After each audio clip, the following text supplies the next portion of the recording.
નમસ્કાર વિદ્યાર્થી મિત્રો, આજે આપણે સ્ફટિકમય ઘન પદાર્થના વર્ગીકરણ વિશે અભ્યાસ કરીશું.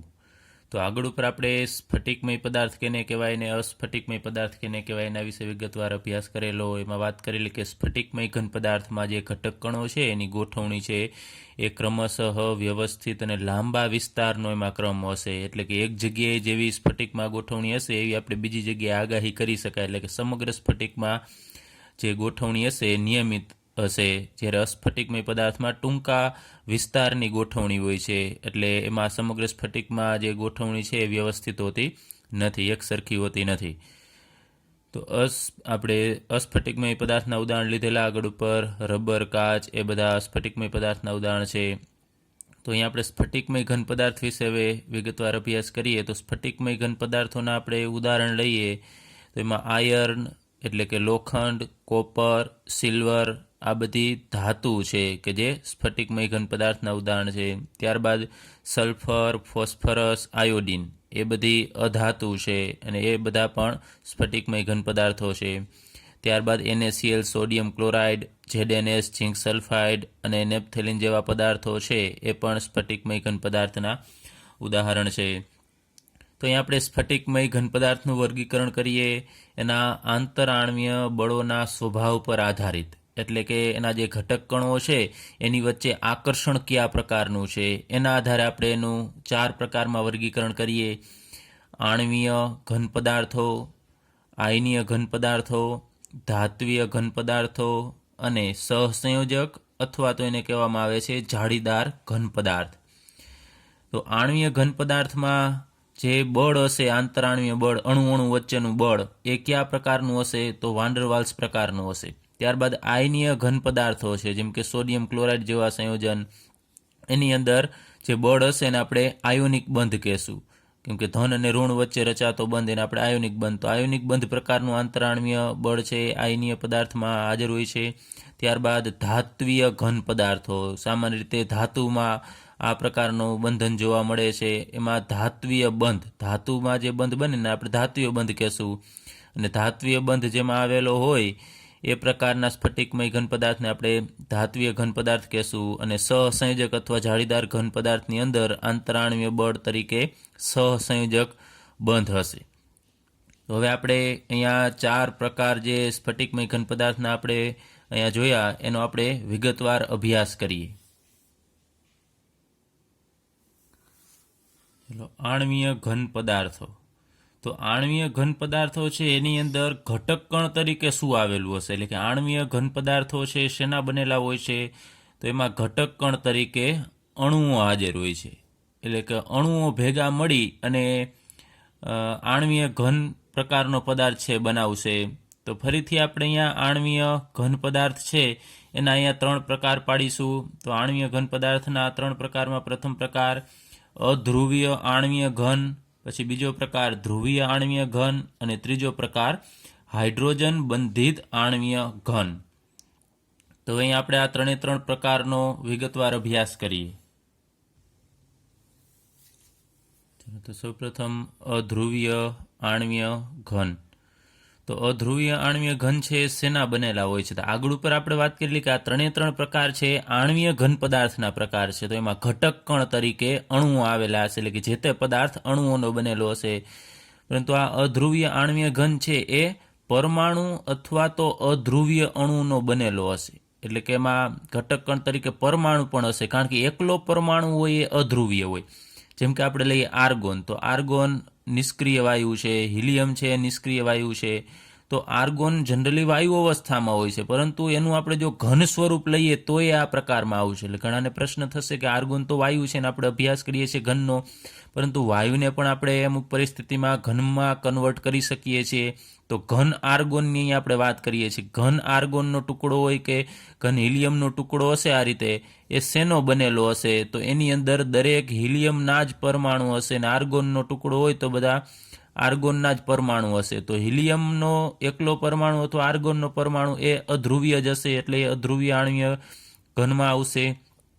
ત્યારબાદ બીજા ઉદાહરણમાં અધ્રુવીય અણુઓ, કે અણુઓ પોતે અધ્રુવીય હશે, જેમ કે H2 એટલે ડાયહાઇડ્રોજન. ડાયહાઇડ્રોજન વાયુ અવસ્થામાં હોય છે. Cl2 ક્લોરીન પણ વાયુ અવસ્થામાં હોય છે, પરંતુ આપણે એનું ઘન સ્વરૂપ લેવાનું થશે. તો H2ની આપણે વાત કરીએ અહીંયા તો HH, ચલો આ અણુ છે, તો એમાં અહીંયા જે બંધ બનતો હોય છે સહસંયોજક બંધ એમાં બંને હાઇડ્રોજન પરમાણુ છે, તો વિદ્યુતઋણતા બંનેની સમાન હશે, તો બંનેના ઇલેક્ટ્રોન, આ જે બંધના ઇલેક્ટ્રોન છે એકઈ બાજુ ખેંચાશે નહીં. તો આ આખો અણુ છે એ કેવો બનશે? અધ્રુવીય બનશે. તો ધ્રુવીય ક્યારે બને કે એકની વિદ્યુતઋણતા વધારે હોય ને બીજાની ઓછી હોય તો.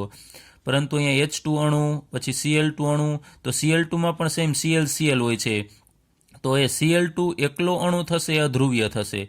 તો આખો ડાયહાઇડ્રોજનનો ઘન હોય અથવા ક્લોરીનનો ઘન, પછી આયોડિન તો ઘન અવસ્થામાં જ હોય છે, I2 એ ઘન અવસ્થામાં હોય છે. પછી CCl4 કાર્બન ટેટ્રાક્લોરાઇડ, એ બધા જે ઘન અવસ્થામાં હશે ત્યારે એમાં, અથવા તો જો વાયુ અવસ્થામાં હશે તો પણ અહીંયા એના પરમાણુ વચ્ચે જે બંધ હોય એના ઇલેક્ટ્રોન કોઈ તરફ ખેંચાયેલા રહેશે નહીં, એટલે કે અધ્રુવીય હશે. તો આ બધા જ અત્યારે આપણે ઉદાહરણ લીધેલા છે. ઘન અવસ્થામાં હોય ત્યારે આપણે એને અધ્રુવીય આણ્વીય ઘન કહેશું. હવે અહીંયા આકર્ષણ બળ કયું હશે? કે આપણી પાસે આ હિલિયમની વાત કરી, અથવા તો માનો કે આયોડિનનો ટુકડો લઈએ, આ રીતે એના ગ્રેન્યુઅલ્સ હોય છે, દાણાદાર હશે, પણ અત્યારે હું સમજવા માટે આ રીતે સ્ફટિકામ સમઘન દર્શાવું છું. તેમાં I2નો અણુ અને બીજો I2નો અણુ આપણે આ રીતે દર્શાવી દેવા. તો ઘણા બધા અણુઓ છે એ આયોડિનના ટુકડામાં હશે. તો અહીંયા I2 અને બીજો I2 એટલે કે બે અધ્રુવીય અણુ છે, એની વચ્ચે આકર્ષણ બળ કયું હશે? કઈ રીતે એ જોડાશે? તો એની વચ્ચે આકર્ષણ બળ છે નિર્બળ હોય છે, જે આપણે 11મા ધોરણની અંદર અભ્યાસ કરી ગયા હતા. વિસર્જન બળ અથવા એને કહેવામાં આવે છે લંડન બળ, જે બે અધ્રુવીય અણુ વચ્ચે ઉત્પન્ન થાય છે, અને એકમાં અધ્રુવીયતા હોય એ ક્ષણિક એમાં વિક્ષેપ થાય, અને બીજામાં એના કારણે ધ્રુવીયતા ઉત્પન્ન થાય છે, એના કારણે પ્લસ માઇનસ ચાર્જ ઉત્પન્ન થાય. તો એ બળને આપણે વિસર્જન બળ અથવા તો લંડન બળ કહીએ છીએ, જે ખૂબ નિર્બળ બળ હોય છે. તો આ પ્રકારના ઘન છે મૃદુ, એટલે કે પોચા હોય છે, કારણ કે એની વચ્ચે આકર્ષણ બળ છે બહુ સખત હોતું નથી. આ પ્રકારના ઘન છે વિદ્યુતના આવાહક, એમાંથી વિદ્યુત પ્રવાહ પસાર થઈ શકતો નથી, કારણ કે અધ્રુવીય છે, એમાં ઇલેક્ટ્રોન કોઈ મુક્ત હોતા નથી, અથવા આયનો તો છે નહીં આમાં, એટલે ઇલેક્ટ્રોન મુક્ત નથી ને એ બધા વિદ્યુતનું વહન કરી શકતા નથી. પછી આના ગલનબિંદુ નીચા હોય, એટલે જનરલી આ બધા મૃદુ એટલે કે પોચા છે. તો એનો જે ઘન હશે, જેમ કે H2નો, Cl2નો, એ બધા ઘન છે, એનું ગલનબિંદુ એટલે એને પીગાળવા માટે જે ઉષ્મા આપવી પડે, ખૂબ ઓછી ઉષ્માની જરૂર પડશે, એટલે એનું ગલનબિંદુ નીચું હોય છે. તો આ બધા જે આપણે ઘનના ઉદાહરણ લીધેલા છે, ઓરડાના તાપમાને અને દબાણે સામાન્ય રીતે પ્રવાહી અથવા તો વાયુ અવસ્થામાં જોવા મળે છે. જેમ કે હિલિયમ, આર્ગોન, H2, Cl2, આ બધા છે એ વાયુ અવસ્થામાં છે, જ્યારે I2 મેં વાત કરી એમ ઘન અવસ્થામાં હોય છે, અને CCl4 કાર્બન ટેટ્રાક્લોરાઇડ છે એ પ્રવાહી અવસ્થામાં હશે. પરંતુ આ બધાને આપણે ઘનમાં કન્વર્ટ કરીએ ત્યારની વાત કરીએ છીએ કે આપણે એ જે ઘન બનશે એ અધ્રુવીય આણ્વીય ઘન થશે. ત્યારબાદ બીજો પ્રકાર લઈએ, ધ્રુવીય આણ્વીય ઘન. તો ધ્રુવીય આણ્વીય ઘન કેનો બનેલો હશે? તો એ આપણે વાત કરીએ એમ આ બધા જ પ્રકાર છે એ આણ્વીય ઘનના પદાર્થો પ્રકાર છે, તો એમાં ઘટક કણ અણુ આવેલો હશે, પરંતુ આની અંદર જે અણુ હશે એ ધ્રુવીય અણુ હશે. આ અધ્રુવીય અણુનો બનેલો હતો, તો ધ્રુવીય આણ્વીય ઘન છે ધ્રુવીય અણુનો બનેલો હશે. જેના ઉદાહરણ લઈએ HCl, hydrogen chloride, SO2 sulphur dioxide, NH3 એટલે કે એમોનિયા. તો આમાં H અને Cl વચ્ચે જે બંધ બનતો હશે એમાં હાઇડ્રોજનની વિદ્યુતઋણતા ઓછી, તેના ઉપર આંશિક ધન ને ક્લોરીન ઉપર આંશિક ઋણ વીજભાર આવશે. તો આ એક અણુ, અને એવો માનો કે આપણે બીજો ઘન હશે તો એમાં તો અસંખ્ય અણુ આવેલા હશે, તો એમાં આપણે બીજો અણુ લઈએ આ રીતે, તો એમાં પણ ડેલ્ટા પ્લસ અને ડેલ્ટા માઇનસ હશે. તો આપણે વાત કરેલી કે આ HCl છે એમાં હાઇડ્રોજન અને ક્લોરીન છે બંનેની વિદ્યુતઋણતા અલગ અલગ છે, એટલે આમાં પરમેનેન્ટલી એટલે કે કાયમી ધ્રુવીયતા જોવા મળશે આ અણુમાં, ડેલ્ટા પ્લસ ને ડેલ્ટા માઇનસ. આની જેમ નહીં કે બે અણુઓ નજીક આવે ત્યારે ધ્રુવીયતા ઉત્પન્ન થાય છે, આમાં પરમેનેન્ટલી હોય છે. તો આ પણ દ્વિધ્રુવ છે અણુ અને આ પણ દ્વિધ્રુવ અણુ છે, તો એની વચ્ચે આકર્ષણ રચાય છે. એ આપણે 11મા ધોરણની અંદર અભ્યાસ કરેલો, અને એ આકર્ષણ બળને આપણે દ્વિધ્રુવ પારસ્પરિક આકર્ષણ બળ અથવા તો ક્રિયા કહીએ છીએ. અહીંયા ડેલ્ટા માઇનસ અને ડેલ્ટા પ્લસ વચ્ચે આકર્ષણ હશે, એટલે કે આ પણ દ્વિધ્રુવ અણુ છે ને આ દ્વિધ્રુવ અણુ, એની વચ્ચે આકર્ષણ ઉત્પન્ન થશે ને આપણે દ્વિધ્રુવ પારસ્પરિક ક્રિયા અથવા આકર્ષણ બળ કહેશું. હવે અહીંયા HCl છે, SO2 છે, એ વાયુ જનરલી વાયુ અવસ્થામાં હોય છે, એમોનિયા છે પણ વાયુ અવસ્થામાં હોય છે, પરંતુ આપણે એ બધાનું ઘન સ્વરૂપ લેવાનું છે. આ જે આપણે ઉદાહરણ લીધેલા છે એ બધા ઘન સ્વરૂપના છે. એટલે એમોનિયાનું ઘન સ્વરૂપ, SO2નું ઘન સ્વરૂપ, HClનું ઘન સ્વરૂપ એ ધ્રુવીય આણ્વીય ઘન થશે. તો આ બધા પણ મૃદુ અથવા તો પોચા હશે. એ બધા વિદ્યુતના આવાહક, વિદ્યુત પ્રવાહીમાંથી પસાર થઈ શકશે નહીં. ત્યારબાદ ગલનબિંદુ અધ્રુવીય આણ્વીય ઘન કરતાં ઊંચા હોય. આમ તો જનરલી નીચા હોય છે, પણ આના કરતાં ઊંચા હશે. બરાબર, ખાસ યાદ રાખજો, અધ્રુવીય કરતાંના ધ્રુવીયના ગલનબિંદુ ઊંચા, કારણ કે અહીંયા આકર્ષણ બળ છે એ વિસર્જન બળ કે લંડન બળ એ અતિ નિર્બળ છે. એના કરતાં આ આકર્ષણ બળ છે એ થોડું પ્રબળ છે. એટલે ગલનબિંદુ ઊંચું હોય, કારણ કે અણુઓ વધુ મજબૂતાઈથી જોડાયેલા હોય આના કરતાં, એટલે ગલનબિંદુ ઊંચા. ત્યારબાદ આ પણ ઓરડાના તાપમાને અને દબાણે વાયુ અથવા તો પ્રવાહી અવસ્થામાં હોય છે. જનરલી તમે જુઓ છો SO2, NH3 છે, એ બધા વાયુ અવસ્થામાં અથવા તો બીજા અમુક ઉદાહરણ છે આપણે HCl પ્રવાહી પણ લઈએ છીએ, પણ એની ઓરિજિનલ અવસ્થા એ HCl ગેસ અવસ્થામાં પણ હશે. ત્યારબાદ હાઇડ્રોજન બંધિત આણ્વીય ઘન. તેનું નામ જ સૂચવે છે કે હાઇડ્રોજન બંધિત, એટલે કે જે અણુ હશે એ હાઇડ્રોજન બંધથી જોડાયેલા હશે. તો કયા અણુઓ છે કે જે હાઇડ્રોજન બંધથી જોડાઈ શકે? તો હાઇડ્રોજન અને ફ્લોરિન અથવા ઓક્સિજન અથવા તો નાઇટ્રોજન ધરાવતા અણુઓ છે એ આ પ્રકારના આણ્વીય ઘનની અંદર આવેલા હશે. જેમ કે આપણે ઉદાહરણ લઈએ H2O, કે જેનું ઘન સ્વરૂપ બરફ થશે. તો એમાં હાઇડ્રોજન આવેલો છે અને ઓક્સિજન આવેલો છે. એ જ રીતે આપણે બીજું નાઇટ્રોજનનું ઉદાહરણ લઈ શકાય, કે જેની સાથે હાઇડ્રોજન હોવો જોઈએ તો જે હાઇડ્રોજન બંધ બનાવશે. તો એમાં જે આંતરાણ્વીય આકર્ષણ બળ શું હશે? તો હાઇડ્રોજન બંધ હશે, કે હાઇડ્રોજનના H2O ના અણુઓ છે એ બીજા H2O ના અણુ સાથે હાઇડ્રોજન બંધથી જોડાયેલું, અહીંયા ડેલ્ટા પ્લસ, ઓક્સિજન ઉપર ડેલ્ટા માઇનસ હોય, તો અહીંયા જે બંધ બનશે એ બંધને આપણે આ હાઇડ્રોજન બંધ કહેશું. તો આ જે હાઇડ્રોજન બંધિત આણ્વીય ઘન છે સામાન્ય રીતે સખત હોય છે. આ બધા કરતાં થોડા સખત હશે. પછી વિદ્યુતના અવાહક હોય છે. વિદ્યુત પ્રવાહ પણ આમાંથી પસાર થશે નહીં. બરફ છે તો એમાંથી વિદ્યુત પ્રવાહ પસાર થઈ શકતો નથી. પછી ગલનબિંદુ એના નીચા હોય છે. એટલા બધા ઊંચા નથી, ગલનબિંદુ નીચા, કારણ કે તમને ખ્યાલ છે બરફ છે ને આપણે એમને રૂમ ટેમ્પરેચર રાખીએ તો પણ એ પીગળવા લાગશે, કારણ કે 0 ડિગ્રી સેલ્સિયસ કરતાં ઊંચું તાપમાન થશે એટલે પીગળવા લાગશે. ઓરડાના તાપમાને અને દબાણે આ જે સંયોજન છે, તો આપણે લઈએ બરફ છે H2O, તો H2O ઓરડાના તાપમાન એટલે કે નોર્મલ ટેમ્પરેચર આપણે રૂમમાં એમને રાખીએ તો એ કઈ અવસ્થામાં હશે? તો બાષ્પીય પ્રવાહી અવસ્થામાં હશે. કે H2Oની જનરલ નોર્મલ અવસ્થા પાણી પ્રવાહી છે, અને પ્રવાહી છે એમાંથી પાછી બાષ્પ બની શકે છે, એટલે પાણી છે એ બાષ્પશીલ પ્રવાહી કહેવાય. એટલે આ બધા ઘન છે એક આ બાષ્પીય પ્રવાહી હશે, અથવા તો જો ઘન હોય તો એ પોચા ઘન હશે. ચલો, ત્યારબાદ બીજો પ્રકાર આયનીય ઘન પદાર્થો. તો આયનીય ઘન પદાર્થો છે એમાં ઘટક કણો તરીકે શું આવેલું હોય? એટલે કે આયનીય પદાર્થ છે એ શેના બનેલા હોય છે? તો એ આયનોના બનેલા હોય છે. આયન એટલે કે ધન આયન અને ઋણ આયન. એકલા તો માત્ર ધન કે ઋણ ન હોય. આયનની વાત કરીએ એટલે ધન હોય તો સામે ઋણ આયન પણ હશે જ. જેમ કે ઉદાહરણ તરીકે લઈએ આપણે સોડિયમ ક્લોરાઇડ NaCl, એમાં Na+ અને Cl- આયન છે આવેલા હશે. તો અહીંયા આયનીય ઘન પદાર્થની અંદર આકર્ષણ બળ કયા પ્રકારનું હશે? એટલે કે Na+ અને Cl- છે એ કઈ રીતે જોડાયેલા હશે અને વચ્ચે કયા પ્રકારનું આકર્ષણ બળ હશે? તો એમાં પ્રબળ કુલંબિક અથવા તો આપણે એને કહીએ છીએ સ્થિર વિદ્યુતીય આકર્ષણ બળ હશે. ખૂબ પ્રબળ બળ હશે આ કુલંબિક બળ, કે જેમાં તમે જુઓ છો પ્યોર ધન વીજભાર છે ને અહીંયા પ્યોર માઇનસ વીજભાર છે. તો ધન અને ઋણ વચ્ચેનું આકર્ષણ બળ છે એ કુલંબિક પ્રકારનું હશે.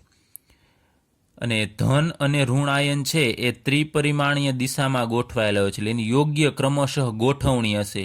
અસ્તવ્યસ્ત એની ગોઠવણી હશે નહીં. જેમ કે અહીંયા આપણે ઉદાહરણ લીધું છે NaClનું, સોડિયમ ક્લોરાઇડ, એમાં Na+નું કદ નાનું હોય અને Cl- કદ મોટું હશે. તો Na+ની બાજુમાં આ રીતે Cl- ગોઠવાયેલો હશે, ફરીથી Cl- બાજુમાં Na+.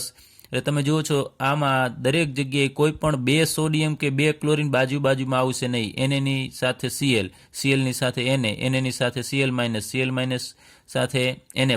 તો આ રીતે ક્રમશઃ નિયમિત ગોઠવણી થશે અને ત્રિપરિમાણીય 3 ડાયમેન્શનલમાં આ રીતે ગોઠવાયેલા હશે. તો આ ખૂબ સખત અને બરડ હોય છે, કારણ કે એની વચ્ચે સખત કઈ રીતે નક્કી થાય? કારણ કે એની વચ્ચે આકર્ષણ બળ કેવું છે. હવે આને આપણે તોડવો હોય, વચ્ચેથી આ Na+ ને Cl- ને માનો કે આપણે પીગાળવો છે, તો આ વચ્ચેનું આકર્ષણ બળ આપણે તોડવું પડે. Na+ અને Cl- વચ્ચેનું આ બધાને અલગ કરવા પડે.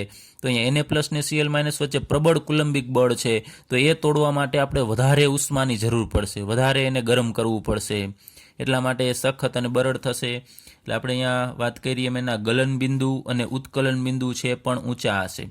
ગલન બિંદુ એટલે પીગાળવા માટે આપવી પડતી ઉષ્મા એ ટેમ્પરેચર, અને ઉત્કલન બિંદુ એટલે પીગળા પછી એને આપણે બાષ્પાવસ્થામાં ફેરવવું છે, એના માટે આપવું પડતું તાપમાન જે ખૂબ ઊંચા હોય છે. જેમ કે સોડિયમ ક્લોરાઇડને પીગાળવા માટે ઘણી બધી વધારે ઉષ્માની જરૂર પડશે. એનું કારણ કુલંબિક બળ. ત્યારબાદ ઘન અવસ્થામાં આ સંયોજનો છે એ વિદ્યુતના અવાહક હોય છે. ઘન, અહીંયા આપણે માનો કે આપણી પાસે સોડિયમ ક્લોરાઇડ મીઠાનો આપણે વાટકો અથવા કોઈ પાત્ર ભરેલું છે, એની અંદર આપણે બે છેડા છે એ એટેચ કરી દઈએ, બે ધ્રુવ, તો એમાંથી વિદ્યુત પ્રવાહ પસાર થઈ શકશે નહીં. માનો કે અહીંયા જ આપણે લઈએ ઘન, આ બાજુ એક પ્લસ ભાગ અને આ બાજુ અહીંયા માઇનસ ભાગ આ રીતે જોડી દઈએ, તો આમાંથી વિદ્યુત પ્રવાહ પસાર થઈ શકશે નહીં. એનું કારણ શું? વિદ્યુત પ્રવાહ પસાર કરવા માટે કાં મુક્ત આયનો હોવા જોઈએ, આટલું યાદ રાખજો. ધન અને ઋણ આયનો ઘન અવસ્થામાં મુક્ત હોતા નથી, એટલે એકલા હરીફરી શકતા નથી. અહીંયા જો Na+ ને Cl- છે એ ઘન અવસ્થામાં, આ ઘન અવસ્થા છે તો એમાં બંધિત હોય છે, ખૂબ પ્રબળ કુલંબિક બળથી એ જોડાયેલા હોય છે, એટલે મુક્ત નથી. તો વિદ્યુત પ્રવાહનું વહન કોણ કરી શકે? તો બે વસ્તુ કરી શકે છે, કાં તો આયનો કરી શકે છે, આયન, અથવા તો મુક્ત ઇલેક્ટ્રોન હોય એ વિદ્યુતનું વહન કરે. અને આયન પાછા કેવા હોવા જોઈએ? મુક્ત આયન હોવા જોઈએ. મુક્ત આયન એટલે છૂટા આયનો, Na+ Cl- માં બંધિત હોય છે. એટલે ઘન અવસ્થામાં એ વિદ્યુતના અવાહક છે. એનું કારણ યાદ રાખજો, ધન અને ઋણ આયનો મુક્ત હોતા નથી. પરંતુ એની પીગલિત અવસ્થામાં, માનો કે મીઠું છે અથવા બીજા કોઈ આયનીય પદાર્થ છે ને આપણે પીગાળશું, તો પીગાળશું એટલે શું? પીગાળવું અને પાણીની અંદર ઓગાળવું એ વસ્તુ અલગ છે. તો પીગલિત અવસ્થા એટલે આપણે મીઠું લેવાનું, માત્ર સોલિડ ઘન અવસ્થામાં Na+ Cl- એની અંદર હાજર હશે. હવે એ બંને કમ્બાઈન હોય છે એટલે એવું અલગ નથી હોતા, પરંતુ આને હવે આપણે ગરમ કરવાનું છે. એટલું બધું ગરમ કરીશું કે પીગળી જવું જોઈએ, એટલે કે આપણને ગલન બિંદુ સુધી એને ગરમ કરવું પડશે એટલા ટેમ્પરેચરે. એટલે Na+ Cl- માનો કે આપણે જે વધારે લીધેલું છે તો એને ખૂબ ગરમ કરશો, એટલે આમાં આપણે પાણી એડ કરતા નથી, પણ ગરમ કરીને આપણે એને પીગાળી નાખવાનું. તો માનો કે આપણે લઈએ પીગળી જશે, તો આને આપણે કહેશું પીગલિત NaCl, એટલે પીગલિત અવસ્થા થશે. તો એ પીગળશે એટલે શું થશે? આપણે ઉષ્મા આપવાથી આના Na+ ને Cl- વચ્ચેનું જે આકર્ષણ બળ હતું એને આપણે તોડી નાખીએ છીએ. તો હવે મુક્ત Na+ ને Cl- થશે. Na+ Cl- એટલે પ્રવાહી અવસ્થા થઈ ગઈ. પીગલિત અવસ્થા એટલે કે પ્રવાહી. તો હવે પ્રવાહી અવસ્થામાં તો Na+ ને Cl- છે, એક જગ્યાએથી બીજી જગ્યાએ જઈ શકે છે. તો પછી એની અંદર તમે બે વિદ્યુત ધ્રુવ આમ ડૂબાડો, પ્લસ અને માઇનસ, તો વિદ્યુતનું વહન છે થઈ શકશે, કારણ કે ધન આયન ને ઋણ આયન છે એ વિદ્યુતનું વહન કરી શકશે. પછી બીજું, અથવા તો જલીય દ્રાવણમાં એ વિદ્યુતનું વહન કરી શકે. માનો કે આપણે આવી રીતે પીગાળતા નથી, મીઠાને આપણે પાણીની અંદર ઓગાળવાનું, તો અત્યારે માનો કે આ પાણી છે અને એની અંદર આપણે ઘન અવસ્થાનું મીઠું નાખવાનું છે NaCl, તો પાણીની અંદર મીઠું ઓગળશે એટલે મીઠું જે ઘન અવસ્થામાં અહીંયા બંધિત હતું એ હવે અલગ પડી જશે, Na+ ને Cl- છૂટા પડી જશે. તો અહીંયા આ જલીય દ્રાવણ થશે. એને આપણે કંઈ ગરમ કરવાની જરૂર નથી, અને પાણીમાં ઓગાળતા Na+ ને Cl- અલગ પડી જશે અને એ આયનો મુક્ત હશે, એક જગ્યાએથી બીજી જગ્યાએ જઈ શકશે. તો વિદ્યુત પ્રવાહનું વહન દ્રાવણની અંદર ક્યારે થાય કે આયનો આપણે વાત કરીએ મુક્ત હોવા જોઈએ. એટલે જલીય દ્રાવણ અને પીગલિત અવસ્થામાં એ વિદ્યુતનું વહન કરી શકશે, એટલે કે વિદ્યુતના વાહક છે. તો એનું કારણ આપણે વાત કરી, પીગલિત અથવા તો જલીય અવસ્થામાં આયનો છે એ મુક્ત ફરી શકે છે. તો એના ઉદાહરણ લઈએ બીજા, NaCl, sodium chloride, MgO, magnesium oxide, zinc sulphide, calcium fluoride, આ બધા આયોનિક પદાર્થ છે કે બધાની અંદર આયન, ધન અને ઋણ આયન આવેલા હશે.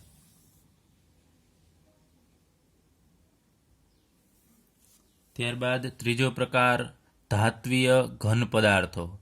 તો ધાત્વીય ઘન પદાર્થો છે એમાં ઘટક કણ તરીકે શું આવેલું હશે? તો બિન સ્થાનીકૃત ઇલેક્ટ્રોનના સમુદ્રમાં ધન આયનો એ એના ઘટક કણ થશે. તો ધાત્વીય ઘન પદાર્થો છે એના ઉદાહરણમાં આપણે જનરલી ધાતુઓ લેશું, બધી ધાતુ છે એ ધાત્વીય ઘન પદાર્થમાં આવશે, જેમ કે આયર્ન, કોપર, એ બધી ધાતુ. હવે બિન સ્થાનીકૃત ઇલેક્ટ્રોનના સમુદ્રમાં ધન આયનો એટલે શું, એના વિશે આપણે ચર્ચા કરીએ. તો અહીંયા માનો કે આપણે કોઈ પણ આ ધાતુ દર્શાવેલી છે, માનો કે એ આયર્ન હોય કે કોપર હોય, એમાં આ જે મેં રાઉન્ડ કરી, આ માત્ર મેં સ્ક્વેર એટલા માટે દર્શાવેલું છે કે એનો આકાર તમને ખ્યાલ આવે કે આ ઘન પદાર્થ છે.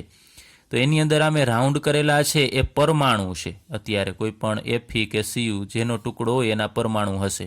આવડા મોટા ન હોય, માત્ર તમને સમજવા માટે અહીંયા દર્શાવેલા છે. હવે એ પરમાણુ તો તમને ખ્યાલ છે તટસ્થ હોય છે. માનો કે Feનો આપણે પરમાણુ લઈએ તો આ બધા પરમાણુ Feના આયર્નના થશે. હવે સંયોજકતા ઇલેક્ટ્રોન વિશે તમને ખ્યાલ હોવો જોઈએ. સંયોજકતા ઇલેક્ટ્રોન કેને કહેવાય કે બાહ્યતમ કક્ષામાં રહેલા ઇલેક્ટ્રોન. માનો કે આપણે અહીંયા દર્શાવીએ કે આ કેન્દ્ર છે, આ માનો કે પહેલી કક્ષા, પછી બીજી કક્ષા, એટલે કે અંતિમ કક્ષા, જે છેલ્લી કક્ષામાં જે ઇલેક્ટ્રોન હશે એને આપણે સંયોજકતા ઇલેક્ટ્રોન કહીએ છીએ. તો આમાં ધાતુ પરમાણુમાં પણ સંયોજકતા ઇલેક્ટ્રોન હશે એ મુક્ત હશે. અહીંયા આ બહારનો જે ઇલેક્ટ્રોન હશે એ અત્યારે આપણે માનો કે આ Feનું ઉદાહરણ લઈએ. Feનો માત્ર જનરલ આકૃતિ તમને દર્શાવું છું, કોઈ પરફેક્ટ નથી કારણ કે એમાં કક્ષકો વધારે હશે. તો આ ઇલેક્ટ્રોન છે ને મુક્ત હશે, અહીંયાથી નીકળી અને આ ટુકડો હશે એમાં મુક્ત રીતે ફરશે. તો અહીંયા આ માઇનસ નિશાની દર્શાવું છું એ ઇલેક્ટ્રોન છે કે જે મુક્ત હરીફરી શકશે. તો હવે આ ઇલેક્ટ્રોન નીકળી જાય તો પાછળ જે ભાગ વધશે, અહીંયાથી માનો કે આ ઇલેક્ટ્રોન આપણે કાઢી નાખીએ છીએ, પાછળ જે ભાગ વધશે એ ધન આયન થશે. ચલો, ધન આયન એટલે એમાંથી ઇલેક્ટ્રોન દૂર થવાથી પાછળ રહેલો ભાગ. તો હવે અહીંયા હું પ્લસ દર્શાવું છું. એ ઇલેક્ટ્રોન મુક્ત છે, એમ એકદમ આયનની જેમ દૂર નથી થઈ જતો, હશે પરંતુ એના કોન્ટેક્ટમાં આજુબાજુ હશે. એ જ રીતે આ પરમાણુ છે એમાંથી ઇલેક્ટ્રોન 1 કે 2 સંયોજકતા ઇલેક્ટ્રોન નીકળી શકે એ દર્શાવું છું. તો પાછળનો ભાગ છે એ ધન આયન થશે. જેમ કે આપણે દર્શાવીએ, ચાલો એને છે એમાંથી એક ઇલેક્ટ્રોન નીકળશે તો એને પ્લસ બનશે, અને આમ માઇનસ આપણે દર્શાવીએ તો ઇલેક્ટ્રોન દૂર થતાં કેમ પાછળ જે ભાગ વધશે એના ઉપર પ્લસ વીજભાર દર્શાવીએ છીએ. તો અત્યારે હું આમ જનરલ પ્લસ કરું છું. તો એ જ રીતે દરેક પરમાણુની સંયોજકતા કક્ષાનો ઇલેક્ટ્રોન છે એ મુક્ત હશે અને પાછળનો ભાગ હશે એ ધન આયન તરીકે હશે. તો આ પ્લસ આમ દર્શાવું છું ને અહીંયા જે માઇનસ નિશાની દર્શાવું છું એ ઇલેક્ટ્રોન છે. તો અહીંયા આપણે નોટ કરી નાખીએ આ ધન આયન અને આ જે છે એ મુક્ત સંયોજકતા ઇલેક્ટ્રોન છે. હવે તમે વિચારો કે જેમ સમુદ્રની અંદર પાણી હોય ને પાણીની અંદર જહાજ તરતા હોય અથવા તો સ્ટીમર તરતી હોય, એ જ રીતે અત્યારે વિચારવામાં આવે છે કે આ ઇલેક્ટ્રોન છે એ એક જગ્યાએથી બીજી જગ્યાએ હરીફરી શકે છે. આ ઇલેક્ટ્રોન છે એ અહીંયાથી અહીંયા પણ જઈ શકે, આ ઇલેક્ટ્રોન અહીંયાથી અહીંયા પણ જઈ શકે અથવા નીચે પણ આવી શકે. આ રીતે મૂવમેન્ટ કરી શકે છે ઇલેક્ટ્રોન. આ ધન આયનો મૂવમેન્ટ કરતા નથી. તો અહીંયા જે મુક્ત સંયોજકતા ઇલેક્ટ્રોન નામ જ એટલા માટે આપ્યું છે કે મુક્ત છે ને એક જગ્યાએથી બીજી જગ્યાએ હરીફરી શકશે. તો સમુદ્રમાં કેમ પાણી પણ એક જગ્યાએથી બીજી જગ્યાએ જઈ શકે છે. તો અહીંયા આપણે જે મુક્ત ઇલેક્ટ્રોન છે એને આપણે સમુદ્ર ગણવામાં આવે છે કે બિન સ્થાનીકૃત ઇલેક્ટ્રોનના સમુદ્રમાં. બિન સ્થાનીકૃત એટલે કે એક જગ્યાએથી બીજી જગ્યાએ જઈ શકે, જેનું સ્થાન ફિક્સ ન હોય એને આપણે બિન સ્થાનીકૃત કહેશું, ઇલેક્ટ્રોનના સમુદ્ર. તો અહીંયા ઇલેક્ટ્રોનનો સમુદ્ર ગણીએ ને એની અંદર ધન આયનો, એટલે અહીંયા આપણને મેં તમને બધું સમજાવેલું, એ ઘટક કણો માટે સમજાવેલું છે. હવે અહીંયા આકર્ષણ બળ શું હશે? તો ધાત્વિક, એ અલગ પ્રકારનો જ બંધ હોય છે. એમાં પછી આયોનિક બંધ કે સહસંયોજક બંધ કે એવું અહીંયા નથી. એમાં અલગ પ્રકારનું જે અહીંયા આકર્ષણ હશે, આ પ્લસ અને માઇનસ, આ પ્લસ અને માઇનસ, અહીંયા બે ધન આયનની વચ્ચે અહીંયા ઇલેક્ટ્રોન છે એટલે ઋણ, એ બંને આયનોને ખૂબ જ એકબીજા સાથે જકડી રાખશે. તો એ જે આકર્ષણ બળ અહીંયા નવું બનશે, પ્લસ માઇનસ પ્લસ વચ્ચે, અહીંયા એને આપણે ધાત્વીય બંધન કહેશું અથવા ધાત્વિક બંધ કહેવામાં આવે છે. તો ધાતુનો દરેક પરમાણુ 1 કે 2 ઇલેક્ટ્રોન છે એ ગતિશીલ ઇલેક્ટ્રોનના સમુદ્રમાં ફાળો આપે છે. એક ઇલેક્ટ્રોન મુક્ત થઈ શકે અથવા 2 ઇલેક્ટ્રોન મુક્ત થઈ શકે, એ જે તે ધાતુ ઉપર આધાર રાખશે. એ આ સમુદ્રની વાત કરી ઇલેક્ટ્રોનના, એમાં ફાળો આપે છે. પછી આ મુક્ત ઇલેક્ટ્રોન, ગતિશીલ ઇલેક્ટ્રોન, મુક્ત ઇલેક્ટ્રોન અને પાછા ગતિશીલ એટલે કે એક જગ્યાએથી બીજી જગ્યાએ જઈ શકે એ ધાતુની ઊંચી વિદ્યુતીય અને ઉષ્મીય વાહકતા માટે જવાબદાર છે. તો ધાતુ છે એ તમને ખ્યાલ છે વિદ્યુતનું વહન કરી શકે છે. ત્યાં આપણે પ્લસ માઇનસ ચાર્જ અહીંયા દર્શાવીએ, અહીંયા જ્યારે એનું કનેક્શન આપણે એને બેટરી સાથે જોડીએ છીએ તેમાંથી વિદ્યુત પ્રવાહ છે એ પસાર થઈ શકશે. એટલે કે ઇલેક્ટ્રોન એક જગ્યાએથી બીજી જગ્યાએ, માનો કે આપણે આ બાજુથી આવવા દઈએ તો ઇલેક્ટ્રોન આ જગ્યાએથી આ જગ્યાએ આખા સ્ફટિકમાંથી એ પસાર થઈ શકશે. એટલે ઇલેક્ટ્રોન જ્યારે આખા ટુકડામાંથી અથવા કોઈ પણ ઘન પદાર્થોમાંથી જો પસાર થઈ જાય તો એ વિદ્યુતનો વાહક કહેવાય. તો આમાં સરળતાથી વિદ્યુતનું વહન થશે, એટલે ઊંચી વિદ્યુતીય વાહકતા ધરાવે છે. અને ઉષ્મીય વાહકતા એટલે કે આપણે ધાતુના ટુકડાને જો તમને ખ્યાલ છે કે એક જગ્યાએ આપણે આ બાજુએ ગરમ કરીએ તો અમુક સમય પછી આ બાજુએ પણ એ ગરમ થઈ જશે. ગરમ આપણે આ બાજુએ જ કરીએ છીએ પણ ગરમ આ બાજુએ પણ થશે. એનું કારણ છે કે ઉષ્મા છે એનું પણ વહન થશે. આ ઇલેક્ટ્રોન છે એક જગ્યાએથી બીજી જગ્યાએ ઉષ્માને પહોંચાડે છે, એટલે ઊંચી ઉષ્મીય વાહકતા માટે જવાબદાર છે. ત્યારબાદ આ જે સંયોજનો છે એ ઘન અવસ્થા અને પિગલિત એમ બંને અવસ્થામાં વિદ્યુતના વાહક છે. આયનીય ઘનમાં આપણે વાત કરી હતી કે માત્ર પિગલિત અને જલીય દ્રાવણમાં, જ્યારે આ એના ઘન અવસ્થામાં અને પિગલિત બંને અવસ્થામાં વિદ્યુતનું વહન કરશે. પછી એના અમુક નોર્મલ ગુણધર્મ લઈએ કે ધાતુઓ છે સામાન્ય રીતે ચળકાટ ધરાવે છે અને કેટલાક કિસ્સાઓમાં અમુક સંજોગોમાં એ રંગ પણ ધરાવે છે. એ ધાતુ છે એ સામાન્ય રીતે સખત હોય છે પરંતુ ટીપનીય હોય છે. સખત હોય પરંતુ આપણે ટીપી શકાય છે, જેમ કે લોખંડ છે તો એને ટીપી અને આપણે કોઈ પણ એમાંથી ધારદાર વસ્તુ છે બનાવી શકીએ છીએ. અને તન્નીય હોય છે એટલે કે એમાંથી તાણી અને તાર પણ બનાવી શકાય. જેમ કે એલ્યુમિનિયમ હોય તો એલ્યુમિનિયમ તન્નીય છે તો એમાંથી તાર બનાવી શકાય. લોખંડ છે તો એમાંથી પણ આપણે એના સળિયા બનાવી શકાય છે. કોપર હોય તો કોપરના પણ આપણે તાર બનાવી શકાય છે. તો એના આપણે ઉદાહરણ લઈએ ધાત્વિય ઘન પદાર્થના. આયર્ન, કોપર, એજી એટલે કે સિલ્વર, એમજી એટલે કે મેગ્નેશિયમ. હવે આ ઘન પદાર્થો ધાત્વિય ઘન પદાર્થ છે એના ગલન બિંદુ પ્રમાણમાં ઊંચા હોય છે, કારણ કે અહીંયા ધાત્વિય બંધન છે એ પણ મજબૂત બંધ હોય છે. ત્યારબાદ સ્ફટિકમય ઘન પદાર્થનો ચોથો પ્રકાર સહસંયોજક અથવા તો જાળીદાર ઘન પદાર્થ. તો આ પ્રકારના ઘન પદાર્થની અંદર ઘટક કણ તરીકે પરમાણુઓ હાજર હોય છે. કે સહસંયોજક નામ જ કહે છે કે સહસંયોજક, તો એની અંદર બંધ કયો બનતો હશે તો સહસંયોજક બંધ બનતો હશે. એટલે જુદા જુદા પરમાણુઓ વચ્ચે સહસંયોજક બંધ બની અને એ પદાર્થ બનાવશે ને આપણે સહસંયોજક અથવા તો જાળીદાર ઘન પદાર્થ કહેશું, કારણ કે એની રચના ખૂબ જાળીદાર હશે. એના ઉદાહરણ લઈએ તો સી એટલે કે કાર્બન. તો કાર્બનના મેં અહીંયા બે સ્વરૂપ દર્શાવેલા છે. કાર્બન છે એ ગ્રેફાઇટ તરીકે પણ અસ્તિત્વ ધરાવે છે અને કાર્બન છે એ હીરા તરીકે પણ અસ્તિત્વ ધરાવે છે. બંનેની અંદર ગ્રેફાઇટ એટલે કે જે આપણે પેન્સિલની લીડ હોય છે, પેન્સિલની અંદર વપરાય છે એ ગ્રેફાઇટ, એ પણ સંપૂર્ણ કાર્બનનો બનેલો હોય છે. ને હીરો છે જે ખૂબ કિંમતી છે એ પણ સંપૂર્ણ કાર્બનનો બનેલો હોય છે, પરંતુ એમાં થોડો ફેરફાર છે, એમાં સંકરણનો પણ તફાવત છે. ત્યારબાદ SiO2 એટલે કે ક્વાર્ટ્ઝ, પછી SiO2 એટલે આ રેતી, માત્ર સિલિકાની વાત કરીએ છીએ, અને AlN. તો AlN એટલે Al એટલે અહીંયા એલ્યુમિનિયમ સૂચવે છે અને N એટલે નાઇટ્રોજન. આ અણુસૂત્ર આપેલું છે આપણને AlN, જેને આપણે કહેશું એલ્યુમિનિયમ નાઇટ્રાઇડ કહેશું. તો અહીં આપણે વાત કરીએ એમ આ દરેક પરમાણુ છે એ સહસંયોજક બંધથી જોડાયેલા હશે. જેમ કે ગ્રેફાઇટ છે તો એની અંદર દરેક કાર્બન જ હશે, તો કાર્બન છે એ એકબીજા સાથે સહસંયોજક બંધથી આમ જોડાયેલા હશે. આ રીતે એ પણ બીજો કાર્બન આ રીતે બીજા કાર્બનથી જોડાયેલા હશે, એટલે વચ્ચેનો બંધ છે સહસંયોજક હશે. તો પરમાણુઓ તેમના સ્થાનમાં ખૂબ પ્રબળતાથી સહસંયોજક બંધથી જોડાયેલો હોય છે, કારણ કે સહસંયોજક બંધ પ્રબળ હશે, દરેક પરમાણુ વચ્ચે સહસંયોજક બંધ બનેલો હોય છે. તો એ સંયોજન પણ ખૂબ સખત થશે અને ખૂબ પ્રબળતાથી પરમાણુઓ જોડાયેલા હોય છે અને સ્વભાવે દિશામય હોય છે, એટલે યોગ્ય દિશામાં એની ગોઠવણી હશે. પરમાણુ અસ્તવ્યસ્ત ગોઠવાયેલા હશે ને એની ચોક્કસ ભૂમિતિ, એની રચના છે, એનો આકાર છે જોવા મળશે. તો આ સંયોજનો છે ઘણા સખત અને બરડ હોય છે. એમાં અપવાદરૂપ આપણે એક લઈએ કે ગ્રેફાઇટ, કે જે પોચું હોય છે.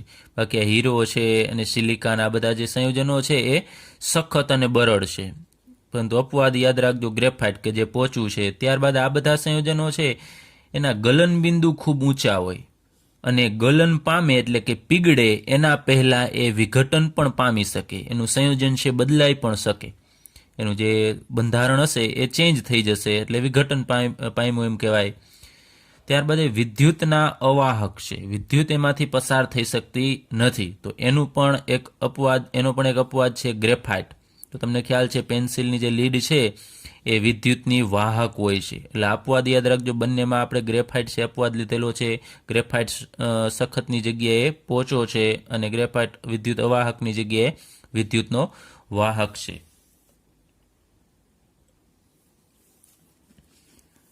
હવે આપણે અભ્યાસ કરીએ કે ગ્રેફાઇટ છે એ શા માટે પોચું અને વિદ્યુતનું વાહક છે. તો ગ્રેફાઇટ આપણે આગળ ઉપર વાત કરી એમ બનેલો હોય છે કાર્બનનો જ, એટલે કે દરેક ગ્રેફાઇટની અંદર બધા જ પરમાણુ કાર્બનના હશે. તો મેં અહીંયા એની શોર્ટમાં તમને એક આકૃતિ દર્શાવેલી છે સિમ્પલ, કે એમાં અહીંયા જે રાઉન્ડ કરેલા છે, જે ડાર્ક રાઉન્ડ છે એ દરેક કાર્બન સૂચવે છે. આ બધા કાર્બન છે. તો અહીંયા ગ્રેફાઇટની અંદર જુદા જુદા સ્તર હોય, જેમ કે લેયર. આપણે કેમ એક વસ્તુ ઉપર આપણે બીજી વસ્તુ, માનો કે એક પેજ છે એના ઉપર બીજું પેજ મૂકીએ, તો એક ટેક્સ્ટ બુક ઉપર બીજી ટેક્સ્ટ બુક મૂકીએ તો એમ લેયર બનશે. એવા અહીંયા ગ્રેફાઇટની અંદર જુદા જુદા લેયર હોય છે. એમાંથી અત્યારે મેં અહીંયા તમને સમજવા માટે 2 લેયર દર્શાવેલા છે. આવા અસંખ્ય લેયર હશે. તેમાં એક લેયર છે એમાં આપણે દર્શાવ્યું કે આ જે કાર્બન છે એ બીજા કેટલા કાર્બન સાથે જોડાયેલો છે. માનો કે આ કાર્બનની વાત કરીએ, દરેક કાર્બન બીજા 3 કાર્બન સાથે સહસંયોજક બંધથી જોડાયેલો હોય. તો આ કાર્બન તમે જુઓ છો આ બીજા કાર્બન સાથે. તો આ કાર્બનની વાત કરીએ તો 1, પછી આ બીજા નંબરના કાર્બન અને આ ત્રીજા નંબરના 3 કાર્બન સાથે આ કાર્બન જોડાયેલો છે, અને એની વચ્ચે જે બંધ બનતો હશે એ સહસંયોજક બંધ હશે. એવી રીતે તમે જોઈ લેશો કે કોઈ પણ કાર્બન, પછી આપણે છેડાનો કાર્બન છે એ પણ બીજા 3 સાથે જોડાયેલો હોય જ, પણ આપણે પછી આકૃતિ દોરવામાં લિમિટેશન આવી જશે કે બધે આપણે સંપૂર્ણ દોરી શકાય નહીં. એટલે જ્યાં કાર્બન હશે ત્યાં એ બીજા 3 સાથે જોડાયેલો હશે. તમે વચ્ચે તો જોઈ શકો છો, આ કાર્બન લઈએ તો 1, 2 ને 3 સાથે. આ કાર્બન છે તો એ પણ 1, 2 અને 3 સાથે જોડાયેલો છે. પછી ખૂણાનો કાર્બન છે અહીંયા છેડાનો, એ પણ 1, 2 અને જે આ બાજુએ જોડાયેલો હશે. એટલે દરેક કાર્બન બીજા 3 કાર્બન સાથે જોડાયેલો હોય. અને તમને ખ્યાલ છે કાર્બન છે એની સંયોજકતા 4 હોય છે. એટલે કે એની પાસે બાહ્યતમ કક્ષામાં 4 ઇલેક્ટ્રોન હોય. એમાંથી 3 ઇલેક્ટ્રોન છે તો એને બંધ બનાવવામાં વાપરી નાખ્યા છે, 3 ઇલેક્ટ્રોન. તો એક ચોથો ઇલેક્ટ્રોન જે બાકી હશે કે જે બંધમાં એને ભાગ લીધેલો નથી, તો એ આ કાર્બન છે એનો ઇલેક્ટ્રોન, ચાલો અત્યારે હું અહીંયા દર્શાવી દઉં છું એનો ઇલેક્ટ્રોન. જેમ આપણે ધાત્વીય બંધનમાં વાત કરેલી, ધાત્વિક ઘનમાં કે સંયોજકતા ઇલેક્ટ્રોન મુક્ત હોય છે, એ રીતે અહીંયા એક ઇલેક્ટ્રોન એ મુક્ત હોય છે જે બંધમાં ભાગ લેતો નથી, 3 જ બંધ બનાવે છે. એમ દરેક કાર્બન છે એની પાસે એક ઇલેક્ટ્રોન એમનો મુક્ત હશે કે જેને બંધ બનાવેલો નથી. આ હું તમને માત્ર સમજવા માટે આમ માઇનસ નિશાની દર્શાવું છું કે એ મુક્ત ઇલેક્ટ્રોન છે જે હરીફરી શકશે. તો કાર્બન પરમાણુ જુદા જુદા સ્તરમાં ગોઠવાયેલા હોય છે. આ એક સ્તર આખું બનશે. એ જ રીતે એની નીચે મેં આ બીજું સ્તર દર્શાવેલું છે, એની નીચે ત્રીજું સ્તર હશે. તો આ એક ઉપર બીજું, એવી રીતે સ્તર હશે. એમાં દરેક કાર્બન બીજા 3 પાડોશી કાર્બન સાથે સહસંયોજક બંધથી જોડાયેલો હોય છે. મેં વાત કરી 3 સહસંયોજક બંધ, 1, 2 અને 3. તો કાર્બનનો જે ચોથો સંયોજકતા ઇલેક્ટ્રોન છે એ જુદા જુદા સ્તરોની વચ્ચે હાજર હોય છે. આ એક સ્તર છે, એની નીચે આ બીજું સ્તર છે. તો આ ઇલેક્ટ્રોન છે આ 2 સ્તરની નીચે. જેમ આપણે સેન્ડવિચનું ઉદાહરણ લઈએ તો સેન્ડવિચમાં કેમ આ 2 બ્રેડ હોય એની વચ્ચે આપણે મસાલો ભરીએ છીએ, તો મસાલાની જગ્યાએ અત્યારે તમારા ઇલેક્ટ્રોન છે વિચારવાનો છે. તો સ્તર છે એ બ્રેડ, કે 2 બ્રેડની વચ્ચે જ્યાં મસાલો હશે એની જગ્યાએ અહીંયા ગ્રેફાઇટમાં ઇલેક્ટ્રોન હશે. અને આજુબાજુ ફરી શકવા માટે મુક્ત હોય છે. આપણે કહીએ મસાલો બ્રેડની અંદર હોય એ તો કાંઈ હરીફરી શકતો નથી, પરંતુ આ જે ઇલેક્ટ્રોન છે એ એક જગ્યાએથી બીજી જગ્યાએ ગ્રેફાઇટની અંદર જઈ શકશે. તો આ મુક્ત ઇલેક્ટ્રોન ગ્રેફાઇટને વિદ્યુતનો સુવાહક બનાવે છે. માનો કે ગ્રેફાઇટનો ટુકડો હોય, આ તો માત્ર લેયર છે, પણ આપણે વિચારીએ કે એનો ટુકડો છે તો આ બાજુએ આપણે એમાં વિદ્યુત પ્રવાહ, એટલે 2 કનેક્શન આપીએ, માઇનસ અને પ્લસ. તો વિદ્યુત પ્રવાહ આપણે આ બાજુએથી પસાર કરીએ તો ઇલેક્ટ્રોન અહીંયાથી દાખલ થશે. તો આ ઇલેક્ટ્રોન છે એ મુક્ત છે, તો આ ઇલેક્ટ્રોન અહીંયા જઈ શકે, તો એ ઇલેક્ટ્રોન એ જગ્યાએથી નીકળી અને આ જગ્યાએ જઈ શકે, એ ઇલેક્ટ્રોન અહીંયા જઈ શકે અને અહીંયાનો ઇલેક્ટ્રોન આ જગ્યાએ. એ રીતે ફરતા ફરતા ઇલેક્ટ્રોન છે એ સ્ફટિકમાંથી બહાર નીકળી જશે. અહીંયાથી નવો ઇલેક્ટ્રોન આમ આવશે ને આ બાજુથી એ બહાર નીકળી જશે. તો ઇલેક્ટ્રોન જ્યારે આખા સ્ફટિકમાંથી પસાર થઈ શકતો હોય તો આપણે કહી શકાય કે વિદ્યુતનો સુવાહક છે. હવે જુદા જુદા સ્તર એકબીજા પર સરકી શકે છે. આમાં ગ્રેફાઇટની અંદર આ એક સ્તર છે, એના ઉપર બીજું છે, અને વચ્ચે એમ સરકી શકશે. માનો કે આપણે કોઈ પણ બે વસ્તુ લઈએ, બે પૂઠા લઈએ, અને વચ્ચે આપણે કોઈ પણ રાઉન્ડ વસ્તુ છે આપણે રાખી દઈએ તો એ હરીફરી શકશે. વ્હીલની જેમ વચ્ચે રાઉન્ડ વસ્તુ હોય ને કેમ એકબીજા ઉપર સરકી શકે છે, એ જ રીતે અહીંયા બે સ્તરની વચ્ચે ઇલેક્ટ્રોન છે તો આ બંને સ્તર સરકી શકશે. આના ઉપર આ ઇલેક્ટ્રોન સ્તર છે એમ ખસી શકે છે. તો સરકી શકતું હોવાથી આ ગ્રેફાઇટ છે એ સારું ઊંજણ બનાવે છે, એટલે કે લ્યુબ્રિકન્ટ એટલે કે ગ્રીઝની જગ્યાએ આનો ઉપયોગ કરી શકાય છે, અને પોચો ઘન પદાર્થ છે. હવે આનો ઉપયોગ છે ઊંજણ તરીકે એટલે કે લ્યુબ્રિકન્ટ તરીકે ક્યારે થાય કે જ્યાં ગ્રીઝ કે ઓઇલનો આપણે ઉપયોગ કરીએ છીએ, ઘર્ષણ ઓછું થાય એના માટે આપણે ગ્રીઝ કે ઓઇલનો ઉપયોગ કરીએ છીએ. પરંતુ અમુક મશીનરીમાં ટેમ્પરેચર ખૂબ ઊંચું હોય, વધુ ટેમ્પરેચર હોય, ત્યારે ગ્રીઝ કે ઓઇલ છે, ગ્રીઝ હોય તો પીગળી જશે ને ઓઇલ છે તો એનું પણ એ બાષ્પ સ્વરૂપમાં એ જતું રહેશે. એ સમયે ગ્રેફાઇટનો ઉપયોગ કરવામાં આવે છે. પાવડર સ્વરૂપનો ગ્રેફાઇટ છે એનો ઉપયોગ કરશું તો એનું એ સરળતાથી પીગળશે નહીં અને લ્યુબ્રિકન્ટ તરીકે એ સારું એવું કામ આપશે. બીજું કે કાર્બન છે ગ્રેફાઇટની અંદર, એ કાર્બન 3 જ સહસંયોજક બંધ બનાવે છે, 1, 2 ને 3. તો એમાં થતું સંકરણ sp2 સંકરણ થશે. ત્યારબાદ હીરાની રચના વિશે આપણે અભ્યાસ કરીએ તો અહીંયા મેં એનું બંધારણ દર્શાવેલું છે. હીરાની જાળીદાર રચના છે, તમે જોવો છો કોમ્પ્લેક્સ એની જાળી જેવી રચના એમાં જોવા મળે છે. એમાં અહીંયા રાઉન્ડ કરીને જે દર્શાવેલું છે એ કાર્બન છે. તો અહીંયા તમે જોવો છો કે કાર્બન છે બીજા કેટલા કાર્બન સાથે જોડાય છે. આ કાર્બનની વાત કરીએ તો એ 1, 2, 3 અને 4 કાર્બન સાથે જોડાયેલો છે. એ જ રીતે અહીંયાના કાર્બન છે એ તમે કોઈ પણ કાર્બન લઈ લેશો તો એ બીજા 4 કાર્બન સાથે જોડાયેલો હશે જ. જે આપણે દરેક વખતે બધા નથી દર્શાવી શકતા કે બધી જગ્યાએ 4, કારણ કે અહીંયા તમે જોશો તો આ જગ્યાએ તમને 2 જ લાગશે, અહીંયા તો તમને એમ થશે કે એક જ. એવું ન હોય, બધા હશે જ, પરંતુ ખૂબ મોટું આનું બંધારણ હોય જે આપણે દર્શાવવું શક્ય નથી, એટલે માત્ર નાનું એવું બંધારણ જ આપણે આનું દર્શાવીએ છીએ. તો આમાં દરેક કાર્બન કે જ્યાં અત્યારે નથી, અહીંયા તમને એમ થશે કે છેડાનો કાર્બન 2 સાથે, તો 2 નહીં, બીજા આગળ હશે જ, પણ આપણે દર્શાવતા નથી. તો દરેક કાર્બન બીજા 4 કાર્બન સાથે જોડાયેલો છે, એટલે આમાં 4 સહસંયોજક બંધ બનતા હશે. દરેક કાર્બન બીજા 4 કાર્બન સાથે સહસંયોજક બંધ બનાવે છે, અને આ કાર્બનનું સંકરણ sp3 હશે સંકરણ. હવે અહીંયા તમે જોવો છો કાર્બનની સંયોજકતા 4 હોય અને 4 બંધ બનાવે છે, તો કાર્બન પાસે અહીંયા હીરાની અંદર એક પણ મુક્ત ઇલેક્ટ્રોન હશે નહીં. જેમ ગ્રેફાઇટની અંદર અહીંયા આપણે વાત કરી હતી કે એક ઇલેક્ટ્રોન છે મુક્ત હોય છે, એમ અહીંયા મુક્ત ઇલેક્ટ્રોન હોતો નથી. તો મુક્ત ઇલેક્ટ્રોન ન હોવાથી એ વિદ્યુતનું વહન કરશે નહીં, એટલે કે વિદ્યુતનો અવાહક છે. ખાસ યાદ રાખજો, આ બંનેમાં તફાવત એટલો છે કે હીરાની અંદર સંકરણ sp3 છે, એટલે એક પણ ઇલેક્ટ્રોન મુક્ત નથી. 4 સંયોજકતા હોય છે આની. તો આમાંથી આપણે વિદ્યુત પ્રવાહ પસાર કરીએ તો વિદ્યુતનું વહન થશે જ નહીં. માનો કે આપણે આ બાજુએથી આમ બે અહીંયા કનેક્શન આપીએ, બેટરી સાથે અને જોડીએ, તો આ બાજુથી આપણે ઇલેક્ટ્રોન દાખલ કરીએ તો આમાંથી પસાર થઈ શકશે નહીં, કારણ કે અહીંયાથી ઇલેક્ટ્રોન દાખલ થતા હોય એ આમાંથી પસારથી નીકળી જવો જોઈએ, પણ અહીંયા કે મુક્ત નથી, એટલે અંદર જઈ અને પાછા બહાર નીકળી શકશે નહીં, એટલે વિદ્યુતના આવાહક છે. ત્યારબાદ હીરો છે ખૂબ સખત છે અને એનું ગલનબિંદુ ખૂબ જ ઊંચું છે. તો હીરો છે એ એટલો બધો સખત છે કે એનું ગલનબિંદુ એટલું ઊંચું છે કે એને પીગાળવો છે ખૂબ જ મુશ્કેલ છે. અથવા આપણે